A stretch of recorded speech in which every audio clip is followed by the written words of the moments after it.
የተወደዳችሁና የተከበራችሁ የኢትዮ ኒውስ ቤተሰቦች እንደምናላችሁ ሰላምታችን በያላችሁበት ይድረስ። እነሆ አዳዲስና ወቅታዊ መረጃዎችን አዘጋጅተን ወደ እናንተ ማድረስ ጀምረናል። ከኢትዮ ኒውስ ልዩ መረጃዎች ጋር አብራችሁ እንድትቆዩ ግብዣችን ነው። በቅድሚያም አርዕስተ ዜናዎችን አስቀድማለሁ። በአማራ ክልል የተለያዩ አካባቢዎች በአገዛዙ ጦርና ፋኖ ኃይሎች መካከል የሚደረገው ውጊያ መቀጠሉ ተሰምቷል።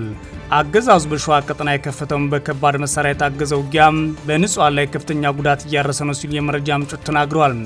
በክልሉ ወሎ ቀጠና የተለያዩ አካባቢዎች በተደረገ ውጊያ ሰብአዊና ቁሳዊ ጉዳት መድረሱም ተሰምቷል። በዝርዝር የምናየው ቀዳሚ ጉዳይ ነው። አሜሪካ በኤርትራ ላይ የጣለቻቸውን ማዕቀቦች ልታነሳ መሆኑ ተሰምቷል።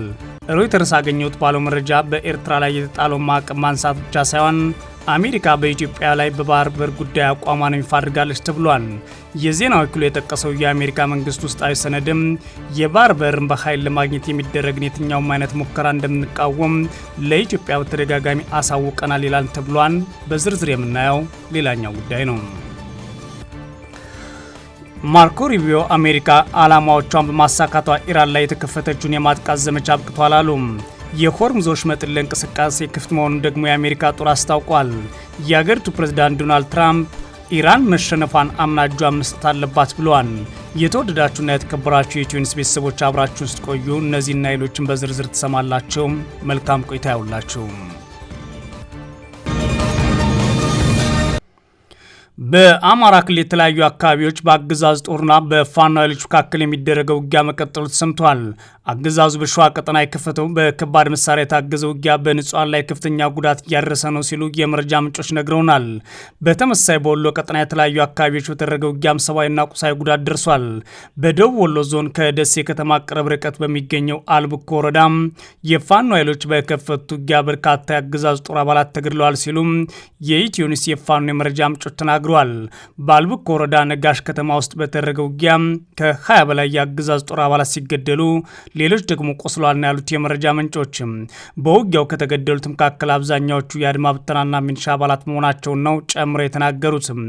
በቀጠናው ሰሜን ወሎ ዞን መቄት ወረዳ ሚያዝያ 27 2018 ዓ.ም በተደረገ ውጊያ ከፍተኛ ሰብአዊና ቁሳዊ ጉዳት ተመዝግቧል ተብሏል። በወረዳው ከቁር አንበሳ እስከ ሲሲጊ ድረስ በነበረው ውጊያ የአገዛዝ ጦር ከፍተኛ ጉዳት ደርሶበታል ሲል አፋብን ምኒልክ ዕዝ አስታውቋል። በውጊያው ከደረሰው ሰብአዊ ጉዳት ባሻገር በርካታ የአገዛዝ ጦር ትጥቆች በፋኖ ኃይሎች ተይዘዋል ነው ያለው አፋብን ምኒልክ ዕዝ። በተመሳሳይ በክልሉ ሸዋ ቀጠና የተለያዩ አካባቢዎች በአገዛዝ ጦርና ፋኖ ኃይሎች መካከል ከባድ ውጊያ መቀጠሉን የመረጃ ምንጮች ተናግረዋል። ሚያዝያ 26 2018 ዓ.ም በሸዋ ይፋት ቀጠና ማጀቴ ከተማ ዙሪያ ከባድ ውጊያ መቀስቀሱን መዘገባችን የሚታወስ ነው። ዛሬም በአካባቢው የሚደረገው ውጊያ ለተከታታይ ቀናት መቀጠሉን የፋኖ የመረጃ ምንጮች ለሚዲያችን አረጋግጠዋል። በኤፍራታና ግድም ወረዳ ማጀቴ ከተማና አካባቢው ውጊያ የተቀሰቀሰው የብልጽግና አገዛዝ ከፍተኛ ኃይሉን ሚሲ አቅጣጫ በማንቀሳቀስ ተኩስ መክፈቱን ተከትሎ መሆኑ ነው የተሰማው። የአማራ ፋኖ ብሔራዊ ንቅናቄ በኩሉም አገዛዙ በርካታ ጦሩን ከኮምቦልቻ፣ ኬሚሴም፣ አጣይና ማልሜዳ ከተሞች በአራት አቅጣጫ ውጊያ ከፍቷል ሲል አረጋግጧል። የፋኖ ኃይሎች አገዛዙ በቀጠናው ለከፈተው ውጊያ 3 ክፍለ ጦሮችን በማሰለፍ በመልሶ ማጥቃት ከባድ ወታደራዊ ኪሳራ አድርሰንበታል ብሏል። በተለይም በማጀቴ፣ መስኖ፣ ጅጉቢ፣ ካራ ለጎማ፣ አረብ ገበያና ሌሎች አካባቢዎች የተደረገው ውጊያ በርካታ የአገዛዙ ጦር አባላት የሞትና የአካል ጉዳት ደርሶባቸዋል ሲሉ የፋኖ የመረጃ ምንጮች ናቸው የተናገሩት። በአካባቢው ለተከታታይ ቀናት በቀጠለው ውጊያ በንጹሃን ሕይወትና በንብረታቸው ላይ ጉዳት ተመዝግቧልም ተብሏል። እንዲሁም በፋኖ ኃይሎች በመራቤቴ ቀጠና በከፈቱት ጥቃት የአገዛዙ ጦር አየር ወለድ ኮማንዶ አባላት መገደላቸው ሰምቷል። ሚያዝያ 27 2018 ዓ.ም ከመራቤቴ ወደ ለሚ ከተማ በተሽከርካሪ ሲጓዙ በነበረ የ101ኛ አየር ወለድ ኮማንዶ አባላት ላይ ዱፋ የተባለ አካባቢ የፋኖ ኃይሎች በከፈቱ ድንገተኛ ጥቃት ነው ጉዳት መረሱ የተሰማው። ይህ በእንዲህ እንዳለ የአማራ ፋኖ ብሔራዊ ንቅናቄ ምኒልክ ዕዝ ለቀናት ካደረገው ውይይትና ግምገማ በኋላ አዳዲስ አመራሮች መመደቡን ይፋ አድርጓል። ሚያዝያ 27 2018 ዓ.ም እዙ ባወጣው መግለጫ እንዳስታወቀው የአፋብን ምኒልክ ዕዝ ሰብሳቢ አርበኛ ድርሳን ብርሃኔ እንዲሁም የእዙ ወታደራዊ አዛዥ አርበኛ ወንድሙ ማሩ ሆነው መመደባቸውን አፋብን አስታውቋል። የእዙ ሌሎች አመራሮችም ይፋ የተደረጉ ሲሆን የእዙ ውይይትና ግምገማ የተከናወነው አፋብን ባስተላለፈው መመሪያ መሰረት ነው ተብሏል። አሜሪካ በኤርትራ ላይ የጣለቻቸውን ማዕቀቦች ልታነሳ መሆኑ ተሰምቷል። ሮይተርስ አገኘሁት ባለው መረጃ በኤርትራ ላይ የጣለ ማዕቀብ ማንሳት ብቻ ሳይሆን በኢትዮጵያ ላይ ግልጽ አቋም አሜሪካ ከቀይ ባህር ጋር ተያይዞ መያዟን አስታውቃለች። አሜሪካ በቀይ ባህር ዳርቻ ቁልፍ ቦታ ላይ በምትገኘው በኤርትራ ላይ የጣለቻቸውን ማዕቀቦች ልታነሳ መሆኑን የሚያመለክት የአሜሪካ መንግስት ውስጣዊ ሰነድ መመልከቱን ሮይተርስ የዜና ወኪል ዘገበ። ይህ የአሜሪካ ውሳኔ ከአስመራ ጋር ያላትን ግንኙነት ለማሻሻልና ጎረቤት ሀገር ኢትዮጵያ ከኤርትራ ጋር ወደ ጦርነት እንዳትገባ መልእክት ለማስተላለፍ ያለመ ነው ሲሉ ተንታኞች መናገራቸውን የዜና ወኪል ዘግቧል። አሜሪካ ከኢራን ጋር በገባችበት ጦርነት ምክንያት የሆርሙዝ ወሽመጥ በመዝጋት ከእስያ ወደ ሜዲትራኒያን ባህር ለሚደረገው የባህር ላይ ንግድ በቀይ ባህር ላይ የሚኖርን ቁጥጥር አስፈላጊነት አጉልቶታል። ከሁለት አስርተ ዓመታት በላይ በጠላትነት የቆዩት ኢትዮጵያና ኤርትራ አብይ አህመድ ወደ ስልጣን ከመጡ በኋላ ግንኙነታቸው ተሻሽሎ ነበር። የሁለቱ ሀገራት ወታደሮች ትግራይ ውስጥ በተካሄደው ደም አፋሳሽ ጦርነት በአንድ ጎራ ተሰልፈው ተዋግተዋል። ጦርነቱ አሜሪካ ዋነኛ ተሳታፊ በነበረችውና የፕሪቶሪያ ዘላቂ ስምምነትን ከተቋጨ በኋላ በኢትዮጵያና በኤርትራ መካከል የነበረው ወዳጅነት ተቀዛቅዞ አብይ አህመድ በይፋ የባህር በር የማግኘት ፍላጎት መናገር ከጀመሩ በኋላ ደግሞ ወደ ጠላትነት ተሸጋግሯል። አሁን አሜሪካ በኤርትራ ላይ የጣለቻቸው ማዕቀቦች የምታነሳ ከሆነ ኢትዮጵያ የባህር በር ለማግኘት ልትወስድ የምትችለውን የትኛውም አይን የኃይል እርምጃ እንደማትደግፍ መልእክት የሚያስተላልፍ መሆኑን በአፍሪካ ቀንድ ያሉ ዲፕሎማቶች መናገራቸውን ሮይተርስ ጠቅሷል። የዜና ወኪሉ የጠቀሰው የአሜሪካ መንግስት ውስጣዊ ሰነድም የባህር በር በኃይል ለማግኘት የሚደረግን የትኛውም አይነት ሙከራ እንደምንቃወም ለኢትዮጵያ በተደጋጋሚ አሳውቀናል ይላል። በተጨማሪም ኢትዮጵያና ኤርትራ አንዳቸው በሌላኛቸው ውስጣዊ ጉዳይ ላይ ያላቸውን አለመረጋጋትን በሚፈጥር ተሳትፎ የተነሳ ማሳሰቢያ እንደተሰጣቸውም ተገልጿል። ይህ በእንዲህ እንዳለ ከአንድ ሳምንት በፊት ዋል ስትሪት ጆርናል የፕሬዚዳንት ዶናልድ ትራምፕ አስተዳደር አሜሪካ ከኤርትራ ጋር ያላት ግንኙነት ለማሻሻል እያሰበች መሆኑን የአገሪቱ ባለስልጣናት ጠቅሶ ዘግቦ ነበር። ጨምሮም የፕሬዚዳንት ትራምፕ አሰራር አሜሪካ በኤርትራ ላይ የጣለቻቸውን ማዕቀቦች ማንሳት ሂደት ለመጀመር ፍላጎት እንዳለውና አሜሪካ ከኤርትራ ጋር ግንኙነቷን ለማሻሻል የሚያስችሉ እርምጃዎችን ለመውሰድ ግምገማ እያደረገች መሆኑን ጋዜጣው አመልክቶ ነበር። የቀድሞ የአሜሪካ ፕሬዚዳንት ጆ ባይደን ኤርትራ በሰሜን ኢትዮጵያ ውስጥ በተካሄደው ጦርነት ውስጥ ከነበራት ተሳትፎ ጋር በተያያዘ ከ5 ዓመት በፊት በኤርትራ ገዢ ፓርቲ ወታደራዊና ፖለቲካዊ ባለስልጣናት ላይ እቀባ መጣላቸው ይታወሳል። ሮይተርስ ተመለከቱት ያለው የአሜሪካ መንግስት ውስጣዊ ሰነድ በርካታ አገራት የሚመለከቱ ፕሬዝዳንታዊ ትዕዛዞችና ማዕቀቦች በቀናት ውስጥ እንደሚነሱ አመልክቷል። ነገር ግን ኤርትራን ጨምሮ በሌሎች ሀገራት ላይ የጣሉ እቀባዎች መነሳታቸው መቼ እንደሚገለጽ የተባለ ነገር የለም። ሮይተርስ ከአሜሪካ የውጭ ጉዳይና የገንዘብ ሚኒስትሮች በጉዳዩ ላይ አስተያየት ለማግኘት ያቀረበው ጥያቄ ወዲያውኑ ምላሽ አላገኘልኝም ብሏል። በተጨማሪም ሮይተርስ ከኤርትራ ማስታወቂያ ሚኒስትር የማነ ገብረ መስቀልና ከብልጽግና ጠቅላይ ሚኒስትር የፕሬስ ሴክሬታሪ ቢሌኒ ስዩም አስተያየታቸውን ጠይቆ ምላሽ አላገኘውም ብሏል። የአሜሪካው ታዋቂ ጋዜጣ ዋል ስትሪት ጆርናል ዘገባን ተከትሎ በኤርትራ ያለው ሰብአዊ መብት አያያዝና በቀጠናው የሚካሄዱ ግጭቶች ውስጥ ባላት ሚና የተነሳ የተለያዩ ወገኖች የአሜሪካ ማዕቀቦችን ለማንሳት ማሰቧን የሚቃወሙ ትችቶችን ሰንዝረዋል። ይህን ተከትሎ በዋሽንግተን የሚገኘው የኤርትራ ኤምባሲ በአሜሪካና በኤርትራ መካከል ባለው ግንኙነት መሻሻል ላይ የሚሰጡ አሉታዊ አስተያየቶች የሚተች መግለጫ ማውጣቱ ይታወሳል። ማርኮ ሩቢዮ አሜሪካ ዓላማዎቿን በማሳካቷ ኢራን ላይ የከፈተችውን የማጥቃት ዘመቻ አብቅቷል አሉ። በሌላ በኩል የአሜሪካ ጦር የሆርሙዝ ወሽመጥ ክፍት ሆኗል ብሏል።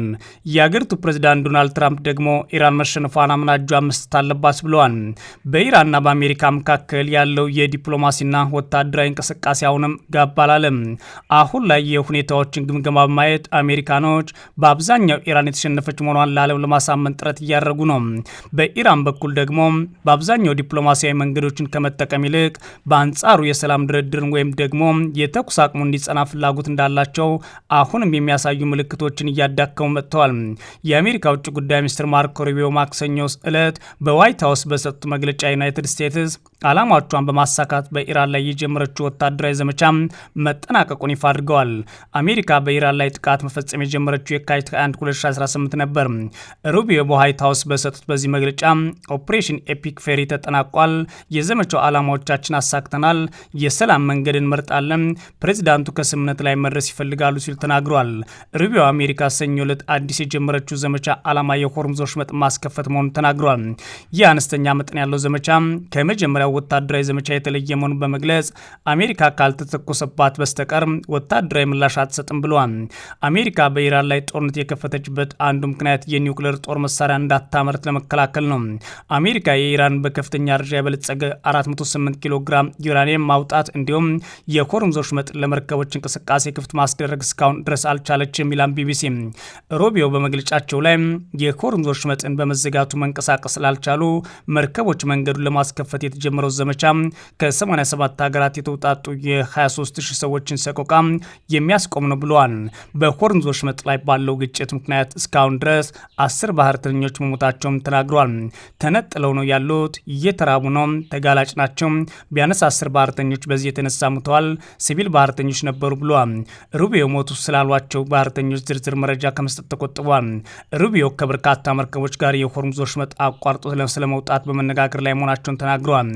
ሩቢዮ አሁን ላይ ጊዜው ቴህራን የሁኔታውን እውነታ የምትቀበልበት ነው ማለት የአሜሪካ ልዑክ የሆኑት ስቲቭ ዊትኮፍ እና ጃሬድ ኩሽነር የዲፕሎማሲ መፍትሄ የሚፈልጋቸውን ይቀጥላሉ ብለዋል።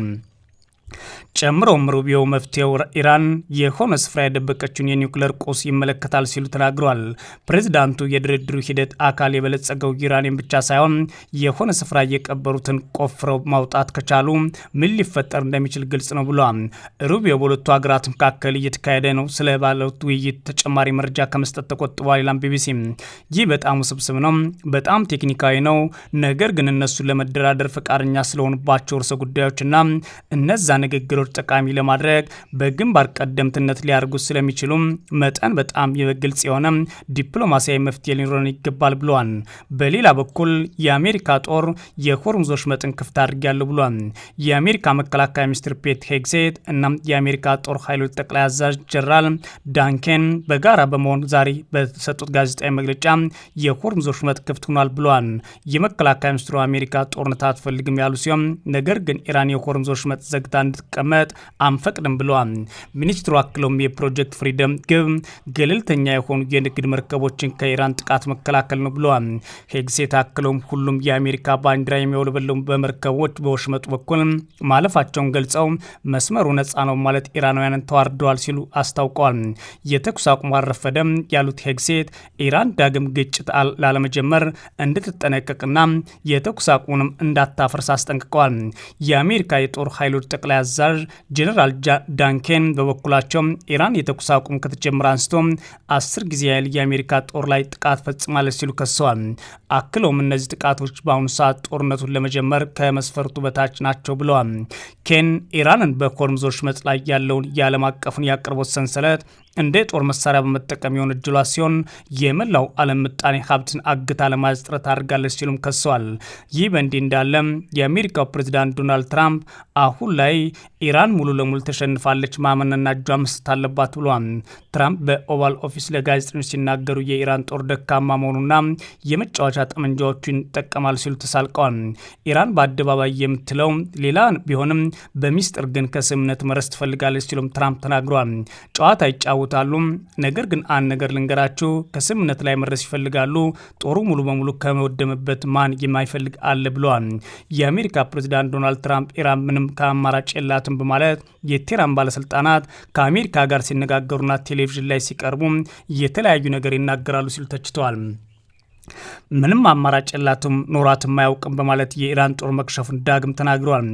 የኢራን ጦር ባህር ኃይል፣ አየር ኃይል ሙሉ በሙሉ መውደማቸውን የተናገሩት ትራምፕ የኒውክሌር ጦር መሳሪያ እንዲኖራት አንፈቅድም ብለዋል። አሜሪካ ኢራን ክፉኛ ደቁሳታለች ያሉት ትራምፕ በጠመንጃ ብቻ ጥቂት ጀልባዎችን መቀነስ ችለናል ብለዋል። ሰኞ ዕለት አሜሪካ በሆርሙዝ ወሽመጥ ላይ የነበሩ የኢራን ጀልባዎችን መምታቷን መዘገባችን ይታወሳል። የተወደዳችሁና የተከበራችሁ የኢትዮ ኒውስ ቤተሰቦች መረጃዎቻችን እነዚህ ነበሩ። መልካም ጊዜ እመኛለሁ።